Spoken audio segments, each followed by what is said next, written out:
Olá pessoal, vamos para mais uma aula aí dando sequência hoje sobre o feudalismo, tá? Essa aula do feudalismo nós vamos dividir em duas. Hoje nós vamos falar sobre a estrutura social, política e econômica do feudalismo e na próxima aula nós vamos falar sobre a igreja medieval, né, durante o período do feudalismo e a crise do feudalismo. Então vamos dividir em duas, tá bom pessoal? Vamos lá.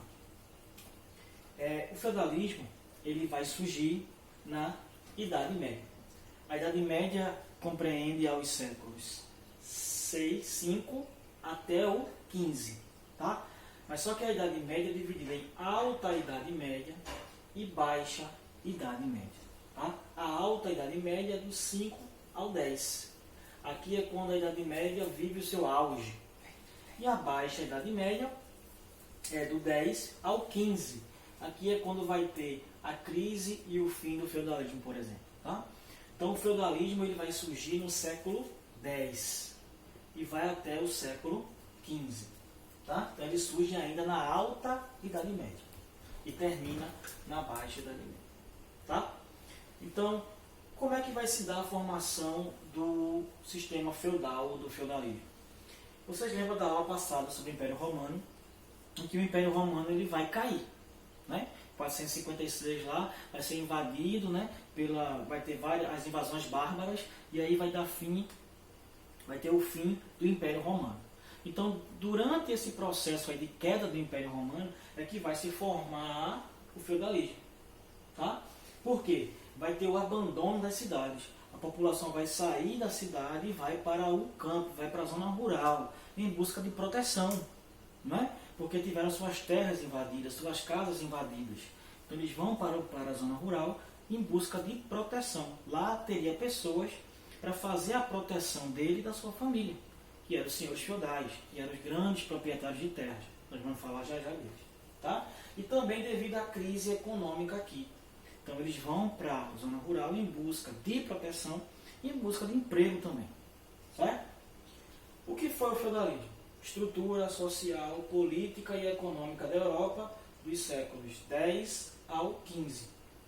Então, tudo que movia a sociedade, a política e a economia era baseado nas características do feudalismo. Vai haver agora um processo de ruralização da sociedade medieval naquela época. Tá? A população saiu da cidade e vai morar no campo, vai morar na zona rural. Por quê? Foram em busca de proteção, foram em busca de empregos. Então vai haver uma ruralização. Então a estrutura social, política e econômica da Europa vai se transformar também. Vai mudar completamente devido à queda do Império Romano. Tá? E nessa aula nós vamos ver como é que funcionava a sociedade, a política e a economia do feudalismo. Na próxima aula nós vamos ver a igreja, qual era o papel da igreja naquela época, e vamos ver a crise do feudalismo. Tá? Então vamos lá. Sociedade. Era dividida aqui em nobres, aqui estavam os reis, a família dos reis, e quem adquiriam títulos de nobreza. Né? Clero e servos. Clero era o pessoal da igreja. Aqui tinha subdivisões no clero. Existia o alto clero e o baixo clero. Alto clero é quem mandava na igreja, o Papa, por exemplo. E o baixo clero era todo o resto da igreja, padre, monge, frei, bispo, arcebispo, era todo o resto. Então, alto clero, quem mandava, baixo clero, todo o corpo docente da igreja aí, padres, monges, freis, bispo, arcebispo, tá? E os servos estavam aqui, camponeses, artesãos, pequenos agricultores, era o resto da sociedade. Tá bom? Então a sociedade era dividida em 3 camadas aqui, nobres, lembrando que os nobres estavam os reis, a família dos reis, quem adquiriam títulos de nobreza, quem era a pessoa de confiança desse rei, tá? Clero, ligado à igreja, alto clero e baixo clero. E servos, que eram o resto da sociedade, camponeses, artesãos, né? Pequenos comerciantes, por aí vai. A sociedade era estamental. O que significa isso? Não poderia subir aqui de camada social. Tá? Nasceu um servo aqui, ia morrer um servo. tá? Sociedade estamental. E era também dividida aqui, ó, como se fosse estados ou estamentos, camadas, como nós costumamos chamar, tá certo? Então aqui é como é a sociedade. Sociedade. Política agora. A política era descentralizada. O poder não estava exclusivamente nas mãos dos reis. O poder aqui era dividido entre reis, os senhores feudais e a igreja. Quem eram os senhores feudais? Eram esses nobres daqui, ó, tá? Que possuíam terras, né? Grandes quantidades de terra. Possuíam exército para proteger as suas terras. Tá? E quando essa população ela sai da cidade e vai para a zona rural, ela vai em busca justamente de proteção. E quem é que vai poder proteger eles? Os senhores feudais, tá? Que tinham terras e tinha exército para proteger essas terras. Tá? Então os senhores feudais vão dar trabalho aí, vai proteger os os servos. Essa relação aí entre o senhor feudal e os servos era chamada de sucerania e vassalagem. Sucerano, senhor feudal. Vassalo eram os servos. Tá? Então existia uma cerimônia ritualística que fazia esse processo aí, para vocês terem ideia do quão era importante essa relação entre sucerano e vassalo. Tá? Então o sucerano era o rei ou o senhor feudal. E o vassalo aí era o servo. Então existia uma cerimônia ritualística em que havia aqui, ó, uma espécie de assinatura de contrato, tá? Onde o rei ou o senhor feudal ia doar um feudo, e feudo significa um pedaço de terra, para esse vassalo. Tá? Esse senhor feudal ia proteger, era a obrigação de proteger militarmente aqui esse servo e a sua família. Em troca, o vassalo aqui, ele devia obediência a esse rei, o senhor feudal, devia obediência a ele, e fidelidade a ele. Não poderia trair ele em hipótese alguma. Tá? Isso era uma relação de escravo? Não. A qualquer momento, esse vassalo poderia simplesmente entregar o cargo e procurar outra terra para morar. Não tinha problema nenhum. Mas enquanto ele estivesse morando na terra que pertencia ao seu senhor feudal aqui, ele devia obediência e fidelidade a ele. Tá? Então, tudo aqui, por exemplo, nesse feudo, esse vassalo aqui, ele construía a sua casa e morava com a sua família.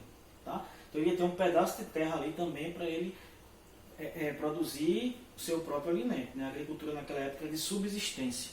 Tá? E em troca disso, ele ia trabalhar para o senhor feudal, na terra do senhor feudal. Então ele trabalhava para o senhor feudal. Tá certo? E tudo que era adquirido aí por forma de empréstimo, né, que, por exemplo, ferramentas para trabalhar, o moinho, sementes, tudo que fosse que o vassalo precisasse, o seu senhor emprestaria a ele, né, em troca de pagamentos. Poderia ser um pagamento, por exemplo, para trabalhar na sua terra, poderia ser um pagamento por produtos e por aí vai. Tudo que era emprestado aqui do rei ou do senhor feudal para esse vassalo tinha que pagar. Tá? Mas era a única opção que eles tinham, porque eles, além do trabalho, eles teriam a proteção. Né? Já que nas cidades estavam tendo as invasões bárbaras e os bárbaros não eram muito favoráveis, não gostavam muito dos romanos, não. Tá? Então é por isso que eles buscavam essa proteção aí. Tá? Aqui está a divisão social que eu falei aqui: rei, clero, nobreza, servos, vilões e escravos. Tá? Esses vilões aqui, eles não eram escravos, eles eram livres, mas também não trabalhavam para os senhores feudais, eles não tinham um patrão específico. Né? E os escravos aqui, geralmente eram prisioneiros de guerra. Certo? Os servos estavam dentro aí, os vassalos. Tá? Então essa é a estrutura política aqui, descentralizada, e tinha essa relação de sucerania e vassalagem. A economia era agrária. A principal atividade econômica passou a ser a agricultura. Né? Antes era o comércio, né? Agora passou a ser a agricultura. O comércio deixou de existir? Não, o comércio existia. Só que ficava em pequena escala. O comércio era muito pouco utilizado, justamente porque a região ali era rural. né? Eles saíram das cidades e foram para a zona rural, né? Então a cidade ficou meio que desabitada, então não tinha muita atividade comercial. A principal atividade econômica passou a ser a agricultura, e a agricultura de subsistência, ou seja, produziam para o seu próprio sustento. Tá? E as terras eram divididas em manso, senhorial. Manso é como se fosse um lote. Tá? Manso senhorial, manso servil e manso comunal. Certo? Então aqui, ó, montar o castelo, capela, aqui, isso aqui era a área que pertencia ao senhor feudal. Pode ver que eles tinham castelos. Tá? Eles não eram reis, mas tinham castelos, tinham exército, para vocês terem ideia do poder aquisitivo que eles tinham. Essa área aqui, ó, toda pertencia ao castelo. Então, os vassalos trabalhavam nessas plantações aqui, que pertenciam aqui, ó, ao senhor feudal e à sua família aqui. Então, manso senhorial. Tá? Manso sérvio estava aqui, ó. Tá? Então, eram as moradias dos servos, dos vassalos, e aqui a área que eles plantavam. Veja que é separado. Aqui era o feudo que eu falei, o pedaço de terra que eles recebiam. Tá? E a outra área que estava fora disso aqui era a área que era chamada de manso comunal, as terras comuns, onde aqueles vilões, por exemplo, que nós falamos aqui agora, eles poderiam plantar. Tá? Geralmente essas terras não eram muito próprias para o cultivo, não, porque se fosse, os senhores feudais também adquiriam. Tá? Então os senhores feudais eles poderiam adquirir outras terras mais distantes aí também, que contratavam mais vassalos, mais servos para trabalhar para eles. Tá? Então hoje, na aula de hoje, nós vimos aí a estrutura social, política e econômica. Na próxima aula nós vamos ver o poder da igreja e a influência que a igreja tinha nessa sociedade aqui e na política, tá? E nós vamos ver também a crise do feudalismo. Então até a próxima aula.